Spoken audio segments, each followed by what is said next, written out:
RGHS का ही कर दिया panchakarma. Rajasthan government health scheme में थमने का नाम नहीं ले रहा है फर्जीवाड़ा। अब ताजा मामला आयुर्वेद में किए जा रहे पंचकर्म से जुड़ा हुआ है। उसमें मिलीभगत की गई है। मिलीभगत के खेल में एक एक पंचकर्म की उठाए करोड़ों रुपए। सरकार के खाते में अभ्यंगा 11 करोड़ रुपए, पिछिची 5 करोड़ की पड़ी। कमाई देकर एक साल में दोगुनी रफ्तार से बड़े पंचकर्म केस। नए सेंटर्स की भी बाढ़ आ गई है। अब ऐसे में सवाल तो खड़ा होगा ही कि क्या ये रकम वाकई में लगाई जा रही है या अपनी जेबें भरी जा रही है।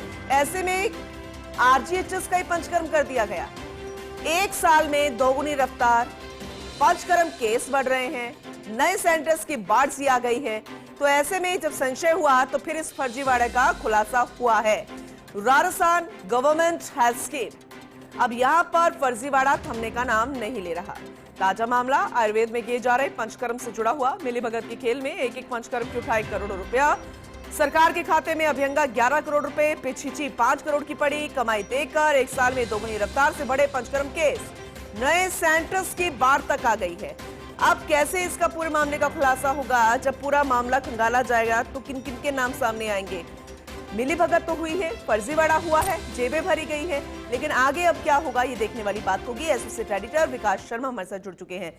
विकास जी, वाकई में बेहद गंभीर मसला है और जो हम कह रहे हैं कि आरजीएचएस का ही पंचकर्म कर दिया गया, लेकिन इस पूरे खेल को जरा समझाइएगा।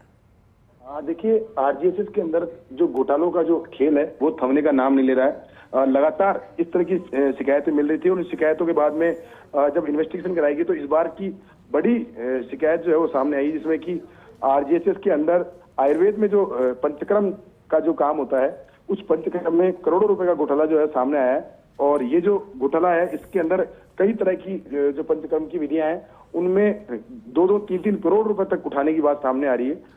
और इसको लेकर के पूरा एक इन्वेस्टिगेशन किया गया है। उसके बाद जाकर के आखिरकार अब जो पूरा मामला सामने आया उसके बाद में अब उसका विधिवत परीक्षण कराया जा रहा है। साथ में जो भुगतान अवैध तरीके से उठाया गया है उन सभी को वापस से दिलवाने के लिए प्रयास जो है वो शुरू कर दिए गए। जी चलिए ठीक है, नजर बना के रखिएगा। अपडेट आपसे आगे भी लेते रहेंगे। शुक्रिया फिलहाल इस जानकारी के लिए विकास जी।